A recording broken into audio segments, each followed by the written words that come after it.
Welcome to the deep dive. Today we're going to be doing a deep dive on something that you probably have, every single day. We're talking about milk.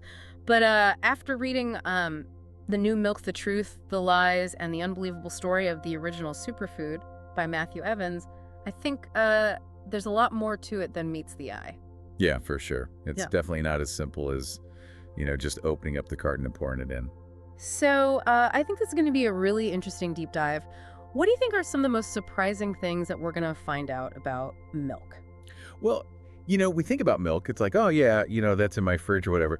But like the story of milk, it goes, way back to ancient civilizations. It gets into some really cool cutting edge science. And get this, it even has a little bit of like interstellar intrigue. Okay, interstellar intrigue. Now you've got to tell me more about that. All right, so get ready for this. The word galaxy, right? It actually comes from the Greek word for milk. What? Yeah, and it's not just some random thing. Ancient cultures, like when they looked up at the Milky Way, what Yeah. did they see? They saw this like milky circle across the sky. Huh. And that wasn't just about like what they saw, It actually says a lot about how they thought about milk itself. Like they didn't just think of it as a drink. So they thought it was like, I don't know, almost mythical or something. Exactly. Yeah. The book talks about how for a lot of cultures throughout history, milk was like this super valuable thing. It even had like spiritual importance to it. It really makes you wonder, like, what would these ancient cultures think about how we see milk today? That's a really good question. And speaking of how we see milk today, I mean, we can't ignore the elephant in the room, or should I say the oat milk in the fridge. Right. I mean, plant-based milks are everywhere now, right? Yeah. But Evans points out in the book that even with all the hype, plant-based milk is still just a tiny part of all of the milk sold. Like it's growing, but it's still pretty small. What do you make of that? Well, it's interesting, right? Because, I mean, you've got this huge wave of plant-based everything. People are thinking about their health, the environment, all that. But at the same time, like you said, cow's milk is still what most people are buying. Yeah, it's like this weird in-between time, right? Yeah, totally. We're trying to figure out, like, how to balance it all. On one hand, we've got animal milk, something we've had forever. On the other, we have these new concerns and want to make sure we're doing what's right.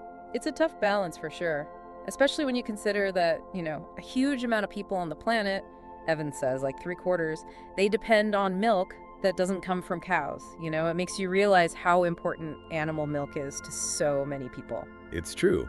And this is where the science gets even more interesting, because the book talks about lactose intolerance, something that actually affects a lot of people.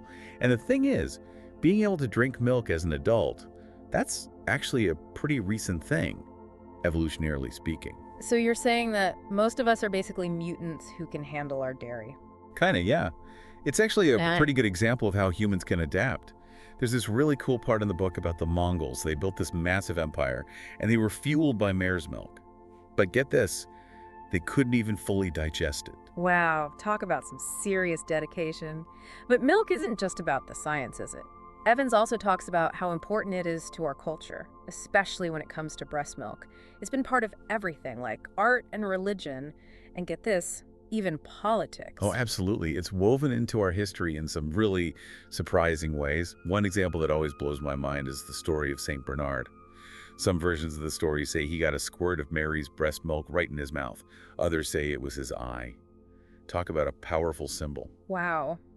That's a pretty wild image. And it's a far cry from my morning bowl of cereal. It seems like milk has a way of showing up in the most unexpected places. For sure.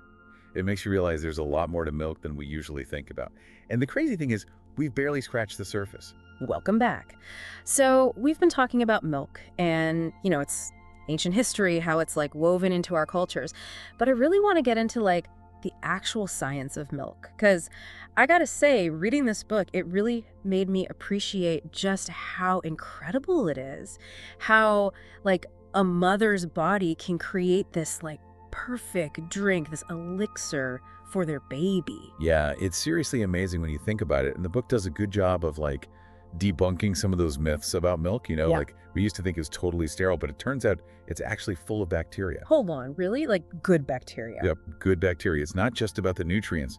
Milk actually helps those newborns get the good bacteria they need for a healthy gut. I never knew that. So is that why that first milk, the colostrum, is so important? Exactly, that colostrum is like super important. Evans uses this example in the book about piglets, right? If piglets don't get enough colostrum, it can actually be fatal. Wow, so it's like crucial for survival right from the beginning. It is. It's like a superdose of antibodies, you know? The mother passing on her immune system, giving her babies that, like, head start they need to survive. It's like nature's, like, personalized medicine. Totally. It really is. And of course, that's true for human babies, too. Mm-hmm. That's why breastfeeding is so important, you know? Yeah, that makes a lot of sense. So, okay, what about those sugars in breast milk, the oligosaccharides? I remember learning about those and thinking like, wait, babies can't even digest those, so what's the point? Right. It's pretty counterintuitive. For a long time, scientists didn't really understand it either. But, you know, it turns out those sugars, they're actually food, but not for the baby. It's food for the bacteria in the baby's gut. Oh, wow. It's all about creating that healthy microbiome. That's fascinating. It's like we're just now figuring out what nature already knew, you know? And it's not even just what's in the milk itself, right? Because Evans talks about how, like, a mother's experiences, even her behavior, can change her milk. That just blows my mind. Yeah, there's this one example in the book that's kind of wild. It's about, like, a mother kissing her baby. Wait, what? Kissing your baby changes your breast milk. Okay, so let's say a mom kisses her baby, right? She picks up some bacteria just from the baby's skin, right? Normal stuff. But her body is amazing, right? It recognizes that those bacteria are, you know, not supposed to be there. Yeah. So it starts creating antibodies to fight them off. That's incredible. It is. And here's the amazing part. Those antibodies, they get passed on to the baby through her breast milk. Get out of here. So the milk is constantly adapting, like responding to the environment. Exactly. It's like this real-time, you know, immune response. Yeah. Pretty incredible, right? That's wild. Okay, so much for milk being a simple drink, right? Right. Makes you think about it in a whole new way. And, you know, it brings up a lot of questions about those milk alternatives that are, you know, getting so popular. Trying to replicate something so complex, it's a huge challenge. Welcome back to the deep dive.